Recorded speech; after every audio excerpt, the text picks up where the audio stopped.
राम राम। 140 करोड़ हमारे भारत की जनसंख्या है करीब करीब, और 140 करोड़ लोगों की माँ है धरती माँ। और इस धरती माँ के ऊपर जब तक क्षत्रियों ने राज किया तो इस माँ के लिए अपना बलिदान दिया, अपने परिवार का बलिदान दिया और अपने समाज का बलिदान दिया, और इनकी मान मर्यादा को बचाने के लिए तरह तरह के हथकंडे अपनाए। लेकिन जब से हमारा देश कुछ आतिताइयों के हाथों में आता गया और जाता गया, तो हमारे साथ माताजी के साथ शोषण होता रहा। लेकिन जब से संविधान लागू हुआ, जब से हमारा देश आज़ाद हुआ, तब से क्या हम लोग अपनी माँ का प्रत्येक दिन अपमान नहीं कर रहे हैं? किसी न किसी रूप में हम 140 करोड़ लोग अपनी धरती माँ का अपमान कर रहे हैं, जिसमें सबसे ज़्यादा श्रेय नेताओं को जाता है, अधिकारियों को जाता है, कर्मचारियों को जाता है। लेकिन जिस धरती माँ की सुरक्षा और रक्षा में हमारे स्वर्ण समाज के लोग अपना बलिदान देते आए, उसी धरती माता के अपमान के लिए आज तरह तरह के लोग कुर्सी पर बैठे हैं, जो सभी जाति से आते हैं।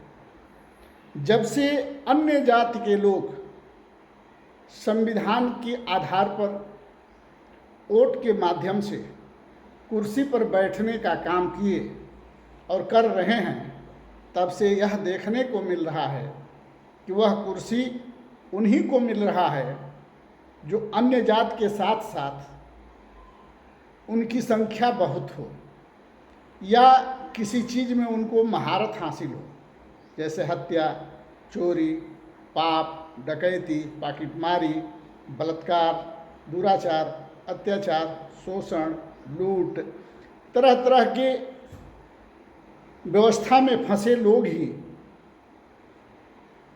इस राजनीति में घुस रहे हैं या पैसे के बल पर अधिकारी बन रहे हैं।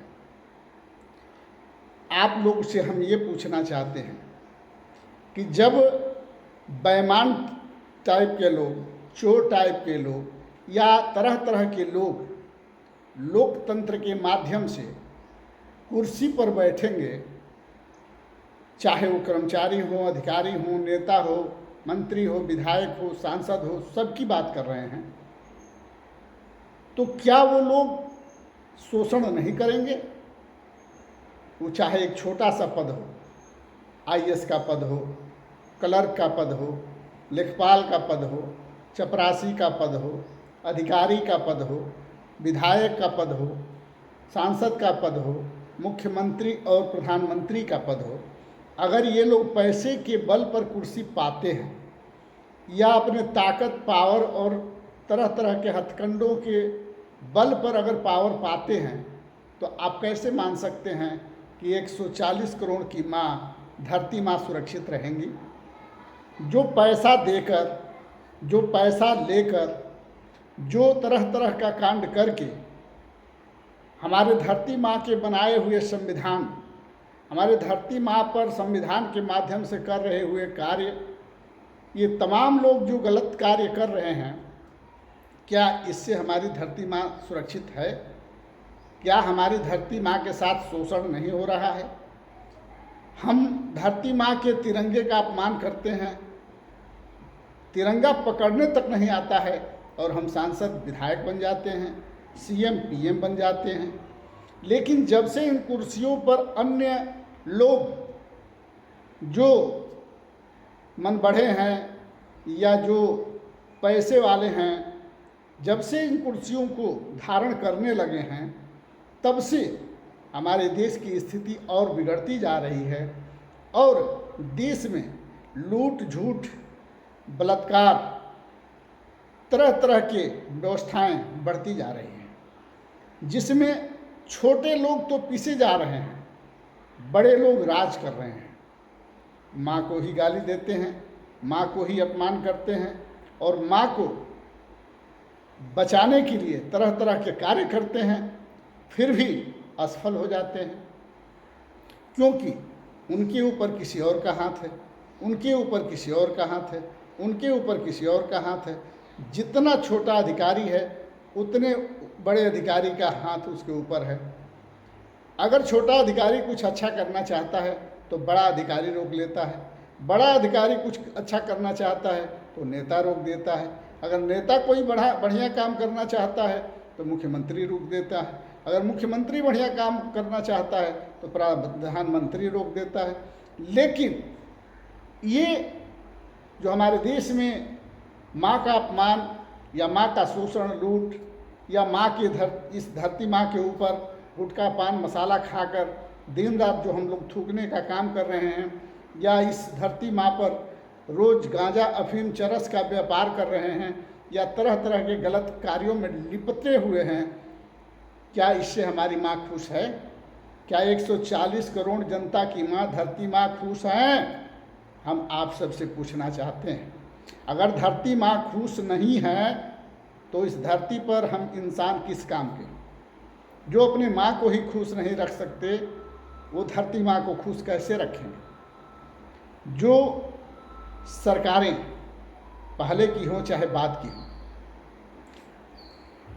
पैसे के लिए, कुर्सी के लिए तरह तरह के हथकंडे अपना रही हों, तरह तरह की व्यवस्थाएं बना रही हों, चाहे वो प्रधानी का कुर्सी हो, चाहे चेयरमैनी की कुर्सी हो, चाहे ब्लॉक प्रमुखी की कुर्सी हो, कोई भी कुर्सी हो, चाहे IAS की कुर्सी हो, PCS की कुर्सी हो, या बड़े बाबू, छोटे बाबू, लेखपाल, चपरासी, सबकी कुर्सी है। बिना पैसे की कुर्सी मिल नहीं रही है। पढ़ाई का कोई महत्व नहीं है। और जब लोग पैसा लेकर जाएंगे तो कितना सही काम करेंगे, माँ को कितना संतुष्ट कर पाएंगे, माँ के साथ कितना न्याय कर पाएंगे? क्या आप लोग इस पर कभी विचार करते हैं? तो जब गंदगी मतलब जहाँ से शुरू होती है वहाँ से लेके जब आसमान तक गंदगी ही भरा है, तो किससे आप भारत माता की सुरक्षा की बात करते हैं? आप लोग कभी सोचे हैं कि जब आज़ादी मिली उसके बाद सरकार कहती है कि कांग्रेस मुसलमानों की पार्टी है। ठीक है, हम मानते हैं, लेकिन जब कांग्रेस मुसलमानों की पार्टी है तो कांग्रेस के ही लोग शहीद क्यों हुए और कांग्रेस के ही लोग क्यों मारे गए? चाहे वो PM हो चाहे CM हो। अन्य पार्टियों के लोग क्यों नहीं मारे गए? अन्य पार्टियों के लोग क्यों नहीं शहीद हुए? क्योंकि वो मुसलमानों के दुश्मन हैं। अगर वो मुसलमानों के दुश्मन हैं और मुसलमान ही आतंकवादी है तो हिंदू धर्म के रक्षकों की हत्या क्यों नहीं होती है? हिंदू राष्ट्र की कामना करने वाले लोगों की हत्या क्यों नहीं होती है? आखिर जब दोषी मुसलमान ही है, माफिया मुसलमान ही है, तो सिर्फ कांग्रेस के लोग ही क्यों मारे जाते हैं? हम और आप क्यों नहीं मारे जाते हैं? समाज के लोग क्यों नहीं मारे जाते हैं? सिर्फ ऐसे टाइप के लोग ही क्यों मारे जाते हैं? इस पर थोड़ा विचार करना होगा कि कांग्रेस के समय जो पार्टी मुस्लिम हितैषी थी वो मुसलमान सिर्फ उन्हीं का मर्डर, उन्हीं की हत्या क्यों की? और जो पार्टियां मुसलमान विरोधी हैं उनकी हत्याएं क्यों नहीं हो रही हैं? इस पर कभी आप लोगों ने विचार किया है? इस पर विचार करना चाहिए। अगर हमारे बातों में कोई त्रुटि हो या कोई कमी हो तो इस पर थोड़ा विचार करना चाहिए, और ऐसे अगर हमसे कोई गलती हुई हो तो माफ़ करना चाहिए। हमारी धरती माँ 140 करोड़ लोगों की माँ है। इसकी रक्षा सुरक्षा अगर अधिकारी नेता नहीं करेंगे तो कौन करेगा? इस पर विचार करना चाहिए और सरकार को इस पर कड़ी से कड़ी कदम उठाकर हमारी माँ की सुरक्षा और रक्षा में गुटखा, पान मसाला, दारू, सिगरेट इस सब को बंद करना चाहिए और बाहर से आ रहे हीरोइन, चरस, गांजा पर भी रोक लगाना चाहिए। यही सरकार से प्रार्थना है। जय हिंद, जय भारत, जय सर्व समाज।